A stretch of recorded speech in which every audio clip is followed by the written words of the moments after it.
Saturday night There at he Bristol. is, Connor Zilisch, the winner Kyle at Bristol. Larson led 230 of 300 laps, swept both stages, was the most dominant car anyone had seen all weekend.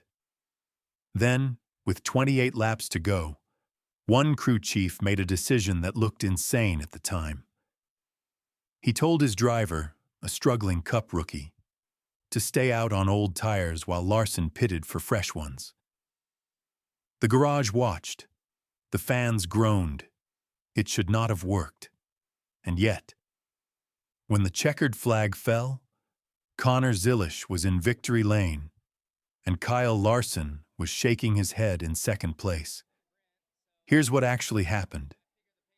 If you don't know the Connor Zilisch story, stop what you're doing, because what just happened at Bristol Motor Speedway is the kind of night that changes careers. And I promise you, the way this race ended is going to get replayed in strategy meetings for the rest of the 2026 season. Connor Zilisch is one of the most hyped young drivers in American motorsports. He's a JR Motorsports star in the O'Reilly Auto Parts Series. He's a rookie in the NASCAR Cup Series in 2026. And coming into this weekend, he was having the kind of 2 weeks that rookies have nightmares about. His own words reported in the official NASCAR.com recap by the NASCAR staff. It's been a tough past 2 weeks for me in the Cup Series, and it feels good to come back down here into the O'Reilly Series and prove that I can still do it. Read that quote again. Prove that I can still do it. This is a guy who was starting to wonder if the noise was getting too loud. The Cup Series had been beating him up, and pundits were questioning whether he was promoted too fast. His confidence, by his own admission, was wobbling, and so he climbed into the JR Motorsports number 88, the second-tier car, the O'Reilly Series car, looking for any kind of win to remind himself who he is. But here's what the critics said, and this is important because it sets up everything that's about to happen on Saturday night. They said, Kyle Larson is in the field. Kyle Larson is one of the greatest short-track drivers alive. Zilisch hasn't won an O'Reilly race at a short track in his entire career. No chance. Larson wins this one walking away. Fair enough. And for most of the race? The critics were right. Let's go to the tape. According to the NASCAR.com race recap filed Saturday night, Kyle Larson, starting from pole winner William Sawalich's shadow, took over this race and strangled it. He led 230 of 300 laps. 230. That's 77% of the race. He swept stage 1. He swept stage 2. Larson's number 88, yes, both he and Zilisch were in JR Motorsports equipment that night, was the fastest car on the property, and for most of the evening, nobody was within sniffing distance. This was a coronation in progress.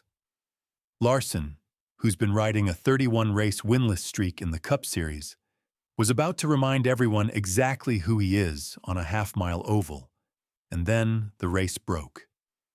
Per the NASCAR.com recap, early in the final stage, Mason Maggio's number 91 DGM Racing Chevrolet had its engine explode on the backstretch. The last great Coliseum filled with smoke. Maggio steered to pit road, and the car erupted in flames. Several of Justin Allgaier's crew members ran across and helped pull Maggio out of the car. The driver was uninjured. 3-minute, 5-second red flag. Everyone sat there in their seats wondering what this meant for the race. Here's the thing, though. And I need you to pay attention here because this is the part everyone is missing. After the red flag, Larson did exactly what Larson does. He went right back to the front.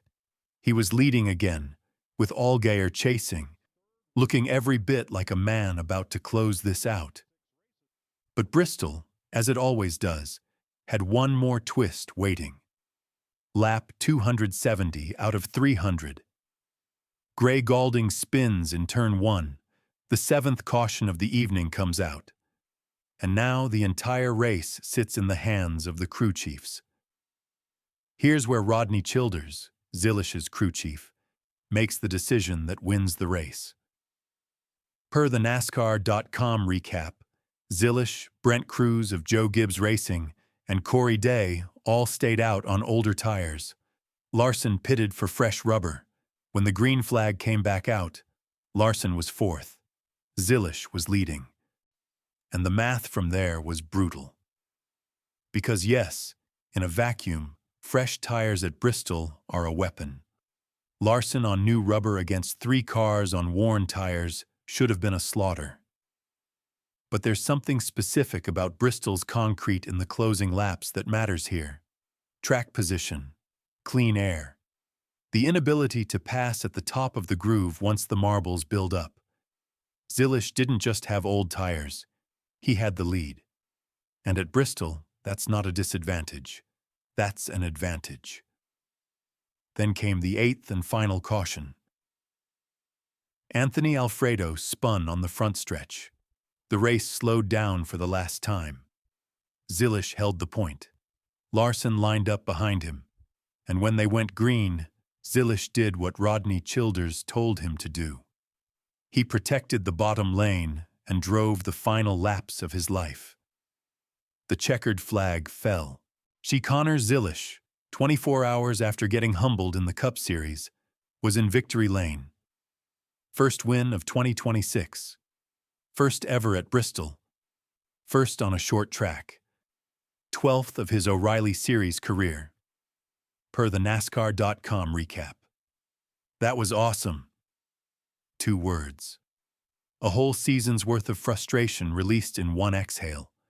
And right behind him, Kyle Larson, 2nd place, leading 230 laps, sweeping both stages, walking away with nothing but a top 5 finish and a reminder that in this sport, dominance doesn't always equal the win. Now here's the part that should scare the rest of the O'Reilly Series field. And if you've been waiting for the punchline of this video, this is it. Connor Zilisch's win made him the 4th different JR Motorsports driver to win a race in 2026. Read that again. 4. In 9 races. And look at the top 5 of Saturday's finishing order, straight from the Speedway Digest recap.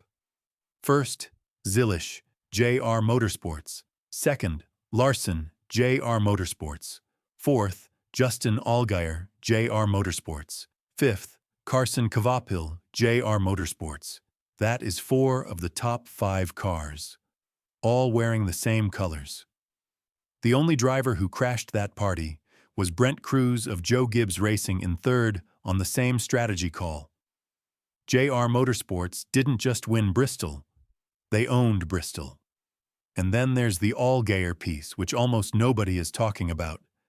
Per the NASCAR.com recap, Justin Allgaier, running the final stage in pursuit of Larson before the chaos hit, finished 4th and collected his 8th career $100,000-4 cash bonus as the highest finisher among the 4 eligible drivers. A 3-time winner already this year, Allgaier retained his series points lead by 130 points over Sheldon Creed, who ran 6th. 130 points. 9 races in.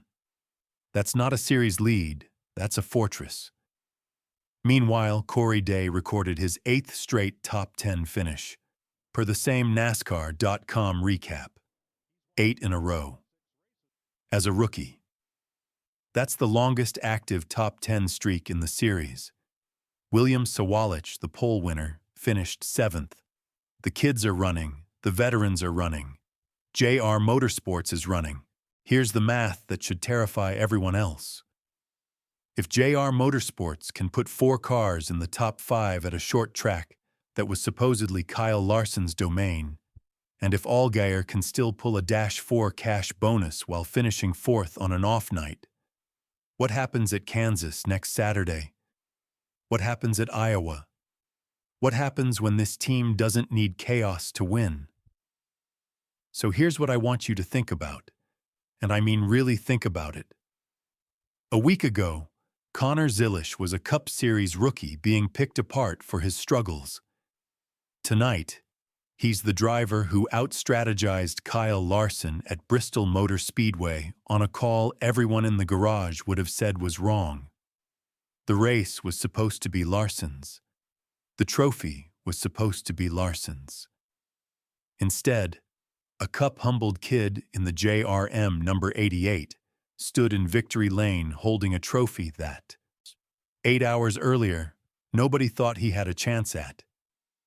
Is Connor Zilisch going to figure out the Cup Series on the back of this win? I don't know. A Saturday night O'Reilly Series victory is not a Cup Series breakthrough. Bristol is not Martinsville. The rookie learning curve on Sundays doesn't flatten just because you outfoxed Kyle Larson on a Saturday. But ask yourself this: if the confidence that Zilisch just got, on old tires, against the best short-track driver alive, in front of Bristol's 130,000 fans, carries over to Sunday afternoons, what's his ceiling? Because the talent was never the question. It was always the head. And Saturday night, Connor Zilisch just fixed his head on the biggest short-track stage in the sport. Drop your prediction in the comments. I want to hear it. Does Zilisch turn his Cup season around after this? Like this video if you think he does. Subscribe if you're new. I'll see you at Kansas.